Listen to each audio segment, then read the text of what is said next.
Now, of course, when people get to know you, they'll judge you by more than just how you appear. But physical, outside, inside. Here's what's good advice. Make sure the outside is an excellent reflection of the inside. Interesting phrase written. It says, God looks on the inside, people look on the outside. So you got to take care of both. The inside for God and the outside for people. What's the old phrase? You never have a second chance to make a first impression.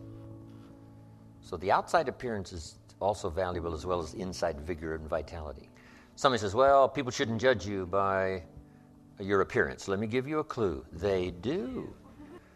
Take care of both. Here's another one. I had to work on being late. For the people that are always late, what do they care? They're not there when you get there. It doesn't matter, but if you truly want to make progress, not alienate, right, in the marketplace, here's what's acceptable to everybody. Being on time, right? Not being on time is acceptable probably, to a lot of people, but some, it's going to cost you. Now, the mind must be nourished. It's got to have good food. Food for thought. Bread for the head, we call it. Yes, you need a slice of toast in the morning, right, for your body, but you need a slice of cassette. A slice of cassette you put in the car system and listen. Let something feed your mind. Stand guard at the door of your mind. Don't just listen to anything and everything. Make sure that you're your own best filter of what goes into your mental factory and spins out the fabric of your life and future. Stand guard at the door of your mind. Spend time. Be a selective listener. But you got to have a good diet, a good mental diet. When you walk into a home and walk into the pantry of the kitchen, you take a look what's in there. This family's either going to be healthy or it isn't going to be healthy. And a lot depends on what's in the cupboard. What you bring home, right, from the grocery store that you feast on for the body. Now here's what's important. A proper menu for the mind to make sure that it's got a wide range of nourishment. Because the mind needs the full education. Now, that starts to develop the foundation for what we call a good life, a productive life, a fulfilled life. And we need this mental input. 2 days is a little staggering in terms of sort of a crash program. And you couldn't do it every week, a couple of days every week. It would be too much. But a couple of days to just really concentrate for a while. Hopefully I send you away from here tomorrow a little mind-weary. Right? Of taking all these notes and trying to get it all and trying to think about it while you take notes. I know it's an intense session of a couple of days, but I'm telling you, it's going to be so valuable for me to express it and for you to get it. Because then you just load up your wagon full of stuff here. Mental wagon to take it home and sort it out and decide what's valuable to try today, some that you're going to think about a little bit later, but now at least you've got it. So that you'll have mental food to feast on long after the lights are out and we've left the premises. So, feed the mind, debate, exercise, a continual diet. You can't go too long in between the classes and the schools and the seminars and the sermons and where things are being taught of value. Here's what else is important. You got to go to everything you can afford. Have a good plan, weekly plan, monthly plan to go to a variety of things. And don't miss the chance.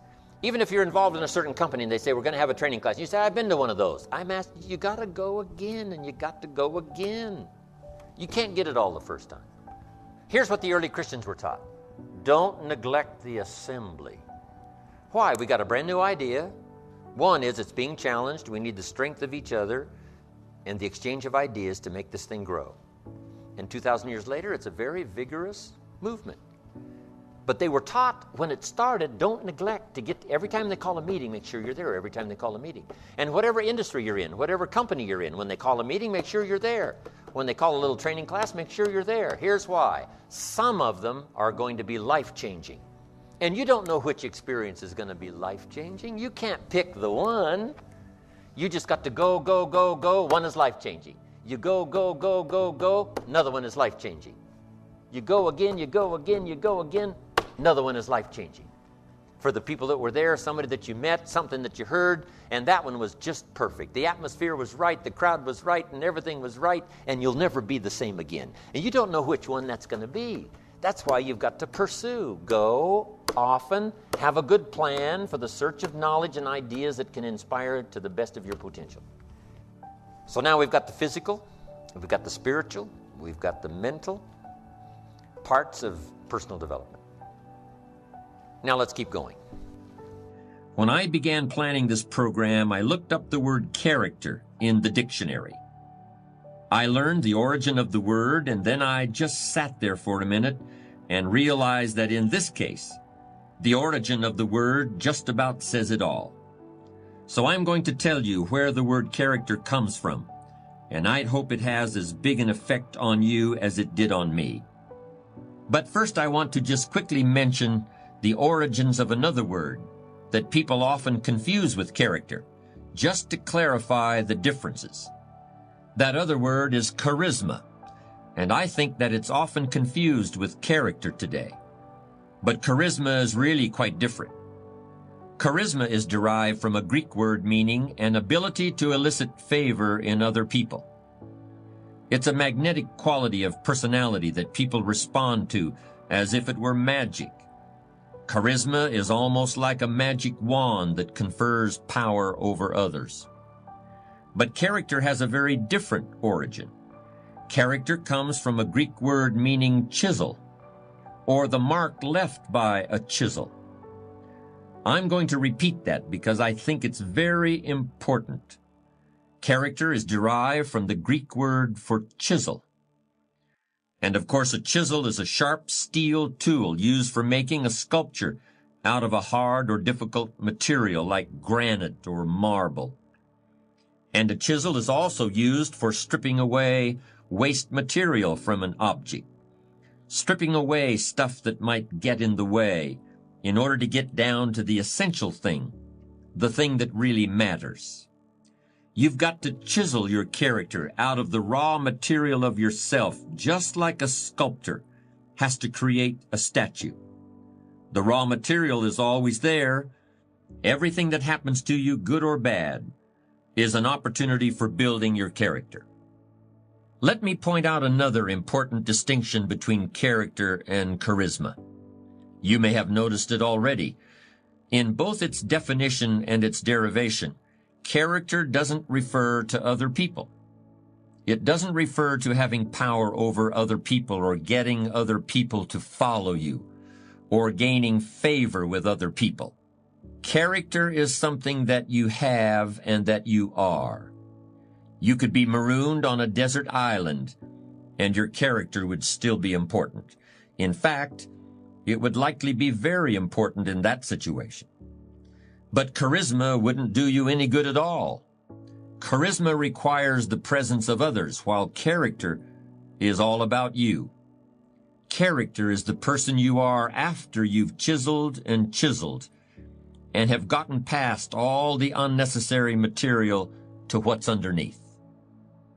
But since we're usually surrounded by other people, let me be a little more specific about how the differences between a charismatic person and a person with character can play out in the real world, particularly in leadership situations. Here are 4 sets of circumstances that can easily occur. First, a really charismatic person can make people believe there's pie in the sky, or that the sky is going to fall tomorrow, one just as easily as the other. By creating these expectations, charismatic individuals can indeed energize and inspire others, or terrify and demotivate them, until the overblown scenarios are proven false and the charisma runs out. But a person of character doesn't need to be anyone's Pied Piper and isn't comfortable in that role. Instead, he or she looks within for the true source of inspiration and energy. Second, a charismatic person can inspire devoted or even fanatical loyalty. But this can all too easily turn into an unconscious sense of dependency, and that can make matters difficult when the leader is no longer available. Like a charismatic coach, effective during the glory years, but when he leaves the organization, there is a sense of abandonment, and the team may never achieve anything like its prior success. Powerful personalities often resist delegating authority, but it's an attitude of character for a leader to refrain from making himself or herself the indispensable heart and soul of an organization. Here's a third difference between character and charisma that's particularly important in a leadership situation. Charismatic people have to keep pulling rabbits out of the hat. The magic of their presence has got to keep expressing itself, or people might start wondering where it went. Worse yet, they might start getting bored. There were plenty of charismatic individuals around, such as Churchill, Montgomery, de Gaulle, and Patton. What was needed was somebody with toughness, stamina, and ability to manage people. Just before the Normandy invasion in 1944, Eisenhower met with a group of officers who would be going into battle. He stretched out a piece of string on a table and pulled it a few inches with his finger. "An army is like this piece of string," he said. "If you try to push it from behind, it just tangles and doubles back on itself. Soldiers have to be led from the front, not pushed from behind." Eisenhower may not have been colorful, but he could definitely get his point across in a way anyone could understand. He had character in the true sense. One of the biggest pitfalls for a charismatic leader comes straight from his or her ability to inspire love and devotion. And this is the last point I want to make. In order to bask in the warm glow of a leader's approval, people may become reluctant to voice disagreements. There are people who become isolated because subordinates are afraid of them. But the same isolation can occur as a result of misplaced affection. People of character are usually well loved by everyone around them, but they make it clear that their own first love is for the truth, even if it hurts. Because character is what's left after charisma is gone. I'd like to elaborate a bit on a comparison I made earlier about how creating your character is like an artist creating a sculpture. The essential point is this: I don't think character is something that just happens by itself, any more than a chisel can create a work of art without the hand of an artist guiding it. In both instances, a conscious decision has been made. A conscious process of design is at work. Character is the result of hundreds and hundreds of choices you may make that gradually turn who you are at any given moment into who you want to be. If that decision-making process is not present, you'll still be somebody. You'll still be alive, but may have a personality rather than a character. And to me, that's something very different. You build character out of certain qualities that you must create and diligently nurture within yourself, just like you would plant and water a seed or gather wood and build a campfire. You've got to look for those things in your heart and in your gut. You've got to chisel away in order to find them, just like chiseling away rock in order to create the sculpture that has previously existed only in your imagination. But the really amazing thing about character is that if you're sincerely committed to making yourself into the person you want to be, you'll not only create those qualities, you'll strengthen them and recreate them in abundance, even as you're drawing on them every day of your life. Now let's keep going. Ideas plus inspiration. Make the note, we need ideas for goals and plans to design our life for the future. Tomorrow we'll do the workshop, setting goals for the next 10 years. Ideas for plans to achieve those goals. But here's what else we need: inspiration. Emotional vitality. Without that, the ideas, won't progress very far. They may serve you to just get by, but I'm sure you haven't spent this kind of money and this kind of time to pick up ideas just to get by. But we want to be able to flourish. However, that is a human being's two major objectives And you might make these notes. One is to survive. First, we must learn to survive. Second, then, we learn to succeed, which is beyond survival. But most people settle in just in sort of the survival mode, enough to get by. They've got all these resources to tap, and they don't tap them because, they're getting by. Their kids aren't starving. They got a roof over their head and some clothes to wear and food to eat. But to go way beyond that, to flourish, not just to survive, but to flourish. I'm sure that's what all of us are here these 2 days for, to find more ideas on how to do that. Now, the idea part is fairly basic and upfront, right? We're going to talk about time management ideas. We're going to talk about leadership ideas. We're going to talk about good health ideas. We're going to talk about all kinds of ideas. And they're fairly easy to put forward. Here's what's a little more tricky, inspiration. Who knows why one's inspired and one is not inspired? Here's what I call it. It's a good thing to remember for the rest of your life. It's called the mysteries of the mind. And you'll be confronted with that forever, the mysteries. Here's what we have to do with most mysteries. Leave them mysteries. And learn to be curious instead of dismayed.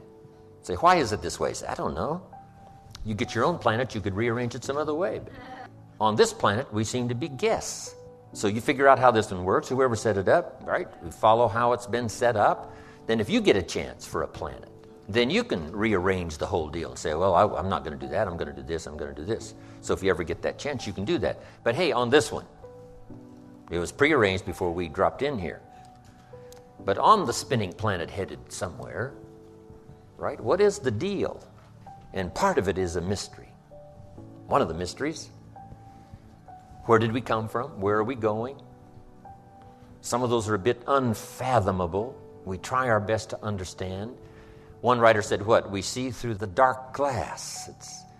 We think we've just about got it figured out, but it's a little hazy. It's a little dark. We can't see it quite as clear. But all of our lifetime, we keep searching for ways to see it better. Someday, hopefully, it'll all be clear. But some things are mysteries. I do a seminar like this. Someone walks out and says, I'm going to change my life. Someone else walks out and says, oh, I've heard all this stuff before. Why two different reactions to the same seminar? Just make the note. It's a mystery. And I haven't tried to solve that. You say, well, I'm going to make everybody walk out and say, I'm going to change my life. See, no, you can't do that. It's going to be however it's going to be. And the key is to be curious and not dismayed. Let the mysteries be mysteries. Interesting story says the day the Christian church was started, a magnificent sermon was preached. And if you read the account of the sermon that was preached the first day the Christian church was started, it was a magnificent sermon. And it was a magnificent occasion. It said there was a multitude that heard this sermon, meaning what? A lot of people heard it. But there was an incredible variety of reaction to the people that heard the sermon. It said some that heard the sermon were perplexed. And I thought, wow, this looked like a pretty straightforward sermon to me. Why would anyone be perplexed? And here's the simple answer. They are the perplexed. I mean, if you try to figure that out, you go crazy. And here's what I learned to do. Leave the perplexed. You can't straighten this out. It said some that heard this great sermon laughed at the speaker and mocked, laughed and made fun of him. I'd say, well, hey, this guy looked pretty sincere to me. Why would anyone laugh and mock? And it's a simple answer. They are the laughers and the mockers. And there's nothing you can do about that. You can't straighten it out and you can't turn it around. You just have to let be whatever is and let it be rather mysterious, but learn to be curious and not dismayed. Then it said some that heard this sermon didn't know what was going on. And they're easy to spot. They're usually saying, what's going on, right? They don't know what's going on. Somebody says, well, they should know. Well, your shoulds and shouldn'ts ain't going to affect it. It's like saying the sun should come up in the west. No, you got to leave this stuff alone. Just let the mysteries be mysteries and let what happens. Let that all be. So some were perplexed, some mocked and laughed, some didn't know what was going on. But here's the rest of the story. It said some that heard the sermon believed. And that's who the speaker was looking for. The believers mixed in this whole mysterious array of human reaction to the same presentation. And you've just got to let this whole mixture of reaction be a mixture of reaction. And you can't be dismayed by it. Otherwise, the only cure for it is to get your own planet. Otherwise, there is no cure. Because I used to try to straighten all this stuff out. In the beginning, I used to say, I'll make them successful if it kills me. I almost died. You can't do that. It said some believed. And that's who the speaker was looking for, the believers out of this massive audience of a multitude. Now, here's what was interesting. It said the number that believed was about 3,000. So it was a pretty good first day. So make the note. You can have a good day in spite of the mystery. In spite of the mystery of reaction, in spite of who's who, in spite of what happens, in spite of the full variety of human reaction and human behavior, in spite of the whole mix in each community, in each place, in each school, wherever, in spite of this whole mysterious mix of how things are and how humans react and how they behave, here's what you can have: a good day. 3,000 the first day. Wouldn't you call that a good day? 3,000. I've had some pretty good days, but not 3,000. Amazing. So, let the mysteries be mysteries. But inspiration, hopefully I've caught you at the right time where you'll be inspired to listen, inspired to take notes, and then inspired to give it a try. And this is all I ask after the seminar's finished. Just try some of this stuff. Some of the ideas I'm going to share with you the next 2 days. Just give it a try. You never know till you try, Papa said. See if it'll work for you. And then here's what's next. Refine it all as you go. First you learn, then you try, then you refine, then you evaluate, then you pass it on. But here's the key, is to turn response into results. I appreciate applause, but applause is not the deal. For me, here's what's valuable, is to have this stuff work in someone's life. To have it make a difference in someone's income, have it make a difference in someone's financial future, have it make a difference in someone's health, measurable difference in someone's future and health. That's my game. And if I can give you something that'll help make a measurable difference as time passes, see, that's what's it for me. Key phrase, results, is the name of the game. I do another seminar called The 5 Major Pieces. It's also the title of a book, but here's those pieces. One is philosophy. We're affected by what we know. Next is attitude. We're affected by how we feel. Third is activity, or disciplines, or work. Labor, it's called. We're affected by what we do. And number 4 is results. Learn to measure and count to see how you're doing. Making progress is the name of the game. And here's how I describe it. Measurable progress in reasonable time. That's what we ask of our kids. That's what we ask of everybody. Make measurable progress in reasonable time. But results is the name of the game. We don't study philosophy just for philosophy, or attitude just for attitude, or discipline just for discipline. These things by themselves serve no purpose. But these 3 items invested in labor, in the work, produces results. Now we measure our results to see how our disciplines are working, how our attitude is working, and how our philosophy is working. And if the results aren't to your liking, there's only 3 places to check: discipline, attitude, philosophy, personal philosophy. It's a pretty simple process. Some people check interest rates. Well, but, that's not where the real problem probably is. Check what you know. You may need more knowledge. Check how you feel. You may need to adjust your attitude. And check your disciplines, and you may need to add a couple to the ones you're already engaged in. And that'll start immediately to changing the results that you can measure, that you can count. And you might add one more word here: weigh. Okay, weigh and count and measure. Because the game is productivity, progress and productivity. Then something we're going to talk about, which was number 5, which is lifestyle. Because here's the ultimate expression of life, and that's to live a good life. Living well is the ultimate expression, not philosophy, not attitude, but living well. Hopefully I'll give you some guidelines that have come my way, translating response to results. Now, just finishing up, make these notes. To get the most out of the 2 days, here's number one. Everybody would agree on number one. Be thankful for what you already have. Here's the next one. Be eager to learn. I know all of you already know a lot, but be eager to learn the rest. I've learned a lot in my years, but I'm eager to learn the rest. Now I'm trying to capsulize my learning. I'm trying to accelerate my learning, right? Because I don't have a couple hundred years left. So I've got to accelerate my learning curve, especially in the next 4, 5, 6, 8, 10 years.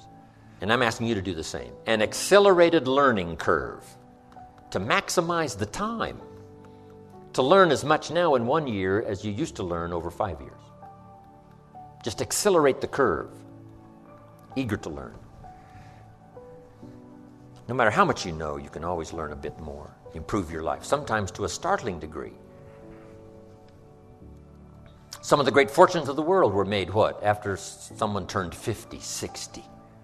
Because now they've got all this experience. Now when an idea comes, they invest 50 years. They invest 60 years in this idea, and it explodes into fortune. So as maturity comes along, what a great time now to come up with good ideas, because now you can maximize their possibilities because of your maturity and what you already know. So be eager to grasp that next idea, because it could explode your health, explode your life. It could start a whole new realm of future for you at dimensions you never even thought of, the next idea, the next couple of ideas. So be eager to learn no matter how rich you are, how healthy you are, where you are. So no matter where you are, be eager for that next idea. Some of you have been teaching like I have for years and years and years, but be ready for the next idea, because it could explode now your teaching career. It could add new dimensions because of where you are and because of your age and because of your maturity and because of whatever. The next effort you make to get something, no telling what that may add in terms of multiplication in your life and your ability to affect the lives of other people. Amazing. Here's what also I'd ask you to do. Argue later with all the stuff I'm going to cover. I wish we had time to debate every issue, because a lot of this stuff's up for debate. Nobody knows that better than me. And I've been doing my best all these years to debate, my point of view, as well as to listen from the other point of view. But, I would ask you to argue later, because we don't have time to open up discussion for every point that I'm going to cover in the next 2 days. But here's what's important. Debate all major issues. Some issues are fairly sort of obvious. Say, well, I can see the positive side of that right away. But some need discussion. Now, here's what's valuable, to discuss some things with someone else. Debate back and forth. In Israel, one of the great forms of learning is debate. You walk into the classroom, wow, it sounds like confusion. Or they get a hold of an idea, and one gets on one side, and one takes one position, the other one takes the other position, and one says, this is it, and someone says, no, you're mistaken. Here's what you failed to read. Someone says, well, I didn't know that. And then they advance their point of view and say, no, I think you're wrong here. You haven't done your research. How about this, this, and this? The person says, oh, you're right. I didn't do that research. And this verbal debate back and forth goes on in Israel. An Israeli part of learning is this debate. So here's what's important, is to debate the major life issues. In good health today, the great debate is on, which has given us advances we've never had before. So here's what you must be, though, in the debate: a good student. Open to learning, defending and learning. That's what's important, not just to defend, but to defend and learn. Defend your point of view until it's sort of obvious that you've got to give some ground here because you haven't done your research. But this debating is important. We have to debate the health issues. One health book says, do this, you'll live forever. The second health book says, if you do that, you'll die young. So here's what we should do. Make the note, right? Be a student, not a follower. This is important advice. Not to be followers, but to be students. Be no one's disciple except the Lord's. You wind up in Waco, Texas. Be no one's disciple. But be a student. Someone says, well, these 2 books now have opposing views about health. Here's what you should do. Answer. Read both books and make up your own mind. Read both books and see if you can't figure out some way so that it applies to you, maybe drawing from both presentations. Not to follow one or the other, but to draw from one or the other, or maybe both, and develop a plan for you. Here's some of the best advice I've got for you. Make sure what you finally do is the product of your own conclusion. Make sure what you finally do in your financial pursuit, in your health pursuit, in building a good family pursuit, in developing your spirituality. Make sure what you finally do in pursuit of that is the product of your own conclusion, meaning you've processed differing points of view. You've processed what you've learned, matched with what someone is teaching you. Here's what's important. No one voice has all the answers. I certainly don't. I only have my point of view. I only have my perception. But my perception may be valuable. What if I say to you, did you ever look at this from over here? And you say no. So you walk over here where I am and you take a look and you say, wow, I never saw it from over here before. And maybe that look, from my point of view, is an interesting perception. It may reveal something that from over there, looking at it, you missed it. You missed my point of view. Not that my point of view is the point of view, but it is a point of view. Right? There's a difference between a point of view and the point of view. Here's the first skill that revolutionized my life: sales. Learning to present a product and service to the marketplace. I multiplied my income by 5 first year. Multiple skills. So now I got 2 skills: milking cows and making sales. But the skill revolutionized my life. I had never seen that perspective before of how I could so dynamically affect my income by learning this extra skill. Amazing. So be eager to learn, argue later, but debate, right? Is it for me or isn't it for me? Do I have the temperament? What is the deal? Should I start now and learn, or should I postpone it? What should I do? All of this stuff is very good. Turn it over in your mind till finally you decide. Next, become a good listener. It is difficult. We live in such a busy time. It's going to be a little difficult to shut everything out for 2 days and just concentrate here. Because our life's out there, right? Our family's out there, and our friends are out there, and our business is out there, and things are going on out there. Things are happening out there, right? And sometimes out there, we get sort of distracted thinking a lot about what's out there. But if you can, to the best of your ability, zero in here, give you the best of your attention that you possibly can. Let me just at least start our first subject for today. It's called enlightened self-interest. Part of human nature is self-protection. Part of human nature is self-survival, self-development so that we can defend ourselves and explore the possibilities in ourselves. Self-interest. Now, here's the big question. Is that okay, self-interest? And here's my best answer. If it's enlightened. If it's enlightened. Otherwise, it turns to selfishness. And here's the unique thing about selfishness. It is not in your best self-interest. We must learn that early.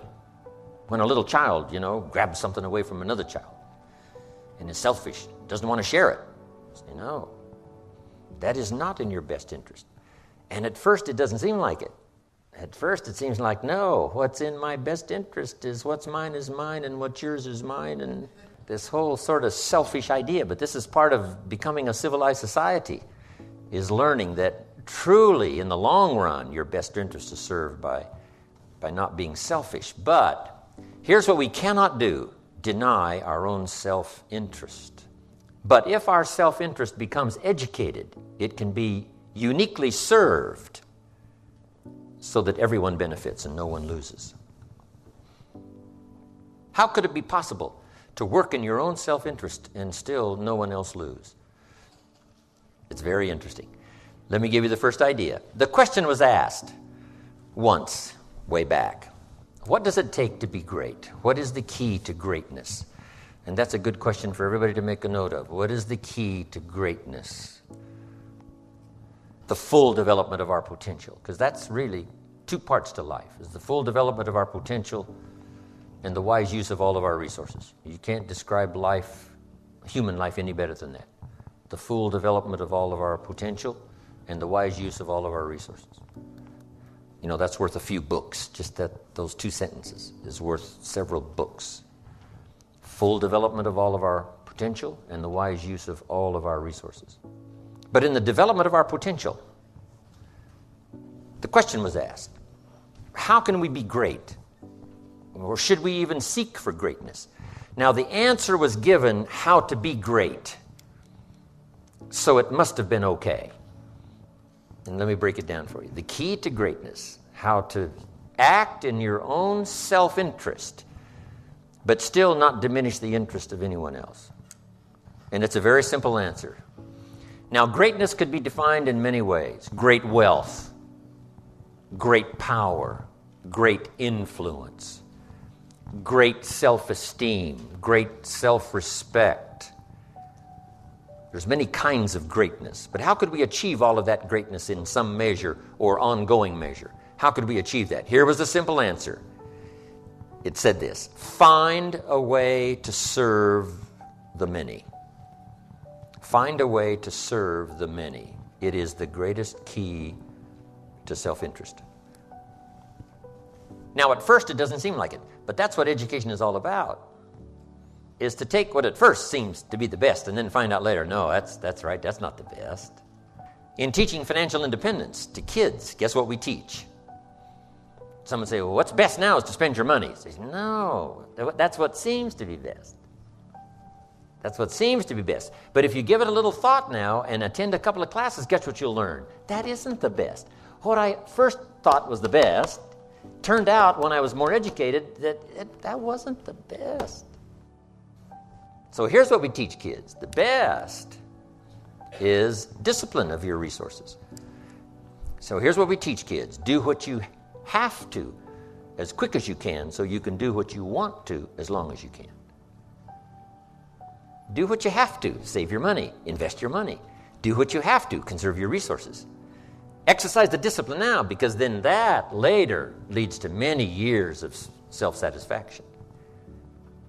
So that's what education is all about, to turn around what seems to be our best interest and say, no, now I understand that isn't what's best. You got a toothache. You got a cavity in your tooth. What seems to be best is just to neglect and say, oh, well. But here's what's the problem with the cavity. It doesn't get better. So you got to go take care of it. And the dentist says what? You can take care of it now, it only costs this much. Later, it costs this much. So you can pay me now or pay me later. You say, hey, in my own best interest, what? Better to pay up front. Discipline is better up front. Now, so that we can enjoy those later years, to have plenty. So here's what it says. If you wish to be great in all kinds of greatness, have trophies to put on the mantle above the fireplace. If you wish all that kind of greatness, recognition and respect and all of it, here's the key. Find a way to serve. So we might shorten it to read like this. Service to many leads to greatness. Now, at first, that doesn't seem to create personal greatness, serving others. But now, when we become educated, we finally find out, yes, that's true. Service to many leads to greatness. Key phrase. If you wish to be ruler over many, now wishing to be great would seem as a statement of your own self-interest, which is true. But we're talking now about enlightened self-interest. Find a way to serve. Now we come to the next one. If you wish to be ruler over many, nothing wrong with that, to be ruler over many. Here's what it says. Be faithful when the amounts are small. To rule over many, be faithful when you have just a few. Someone says, well, if I had a big organization, I'd really take good care of it. But I've only got 3 or 4. I don't know where they are. See, that's not the key.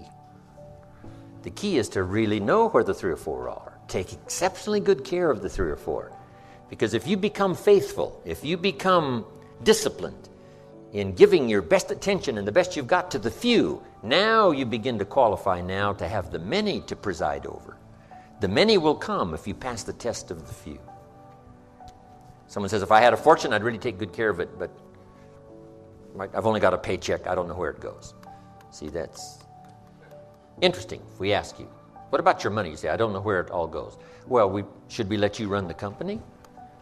You don't know where it all goes? He says, yeah, my money just gets away from me. Oh, we should let you run the world, right? No.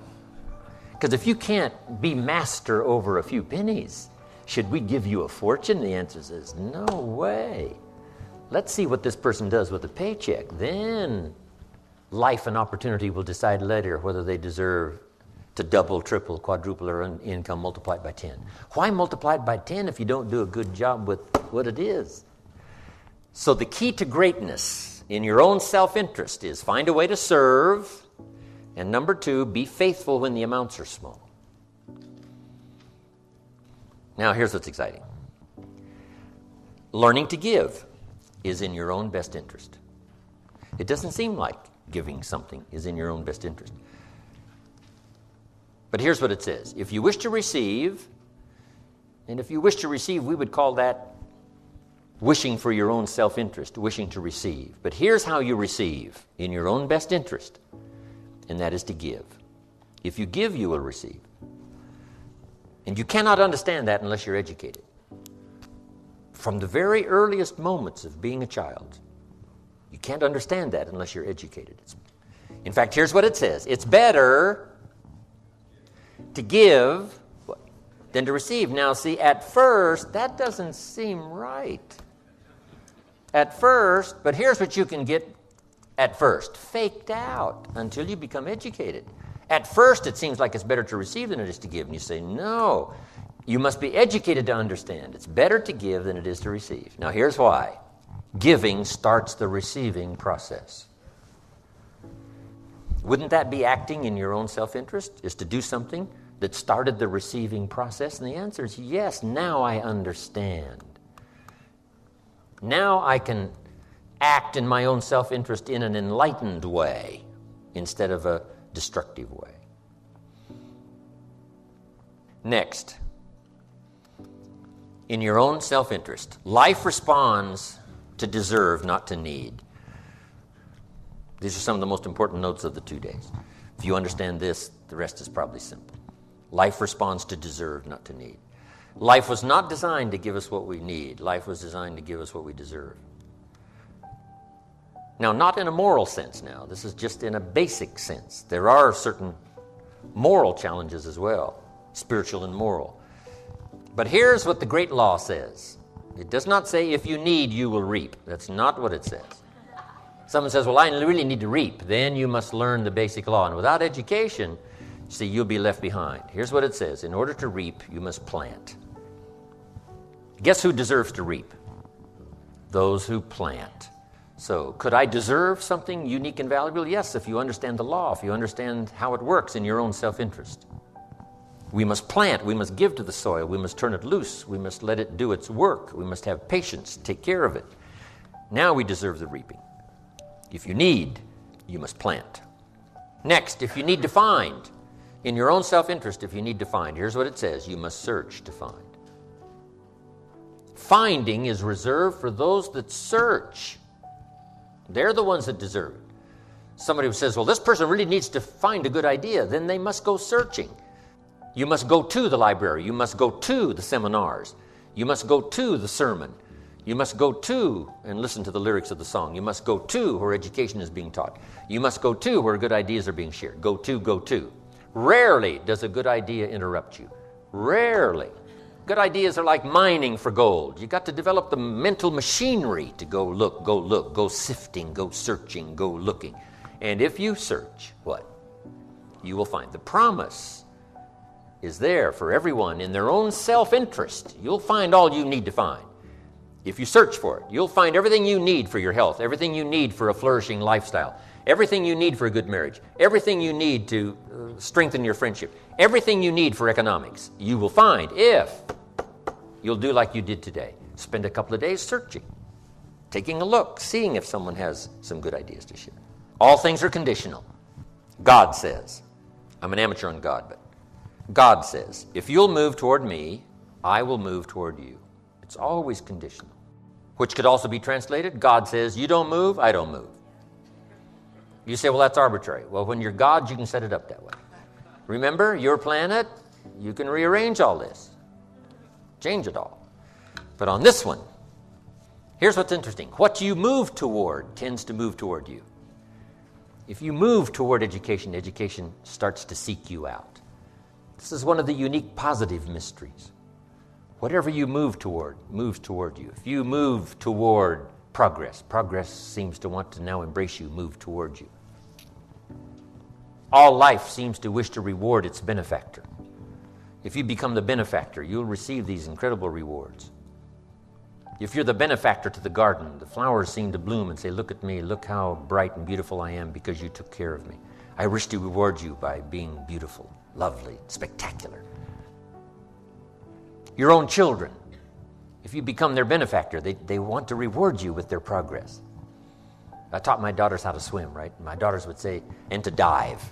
And my daughters would say, Daddy, watch. Look, watch. Look what you've created here. I mean, you've spent the time with me and, when it didn't go well, now look at me. This is the payoff. Watch me dive. I was their benefactor. Now all life wishes to respond to the benefactor. Those who give their time, give their effort, give their patience, give their ideas, the benefit of their experience. Now, whatever has benefited from that wishes to respond. The crop wishes to grow. The child wishes to show you how much progress they've made. That is so exciting. Okay. Here's the last part on this. In your own self-interest, it's better to pay. Right? It's better to pay than to get it for free. Someone says, I wish I could get it for free. Not really, because for free doesn't make anything of you. Here's a good phrase to remember. I wish to pay fair price for everything, for what it makes of me to pay. For the development I must achieve, to be able to pay, that's more valuable than to pay and to receive. Promise is on the other side of price. Should we give you the promise without the price? And the answer is no. That would violate the whole deal. Helping kids to change their vocabulary. A child says, I need $10. Said, that doesn't unlock the vault here. What unlocks the vault? How could I earn $10? Now, see, there's plenty of money here. You just got to use the right language. And the vault comes open. There's the money. There's the door. If you use the right language, part of it is language. We're going to learn tomorrow about financial independence. Part of it's language. Here's what I teach kids, not to have a savings account.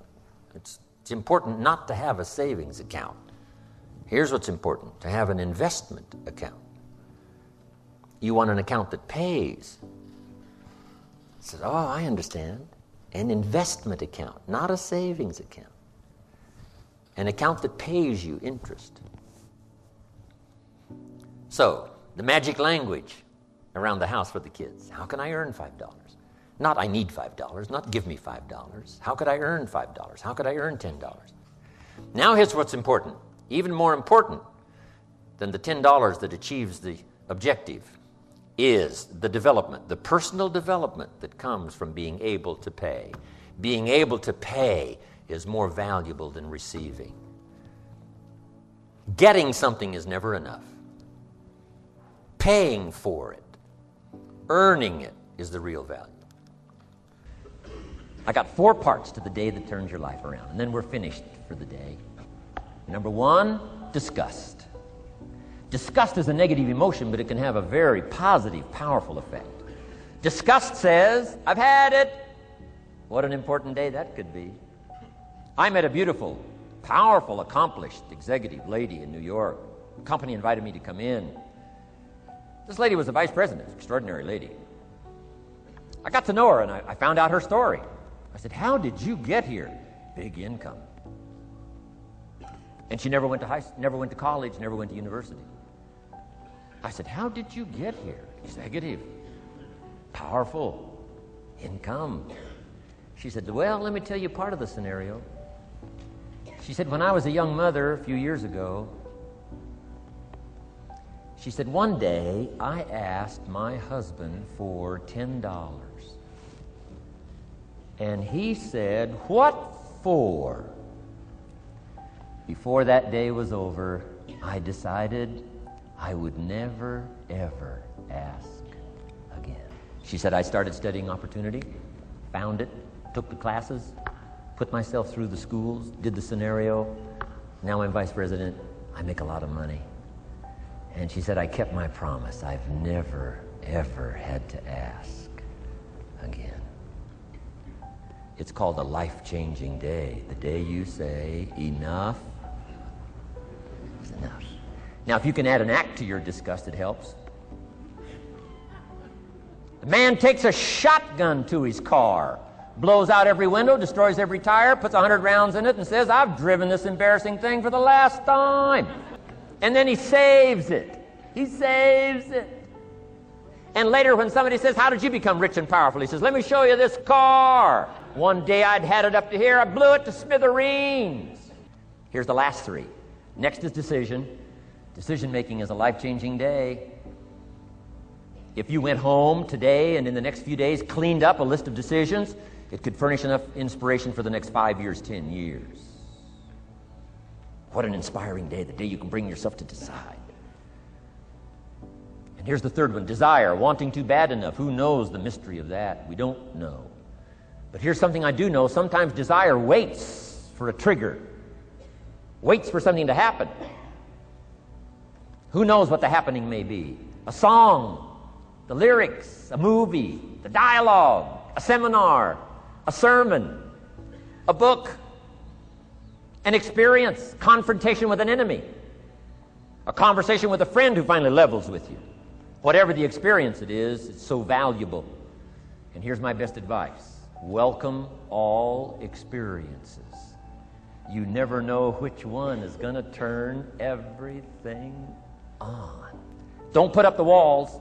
The same wall that keeps out disappointment keeps out happiness. Take down the walls. Go for the experience. Let it teach you. And here's the last one. Resolve. Resolve says I will. Two of the most powerful words in the language. Best definition of resolve I got from a little junior high girl, Foster City, California. I'm going through some words one day. I got to this one and I asked the kids, who can tell me what resolve means? Some didn't know, some tried. Interesting. The last one was the best. Little girl about 3 rows back, she said, I think I know, Mr. Rohn. I said, what? She said, I think resolve means promising yourself you will never give up. I said, that's the best I've ever heard. She's probably giving seminars somewhere today, right? I mean, that's the best I've heard. I asked the kids, how long should a baby try to learn how to walk? How long would you give your average baby? Any mother in the world would say, you're crazy. My baby is going to keep trying what? Until. What a magic word. I want you to write it down. Until. Promise yourself you'll read the books until your skills change. You'll go to seminars until you get a handle on it. You'll listen to it until it makes sense. You'll go for it until you understand it. You'll practice it until you develop the skill. Never give up until, however long that is.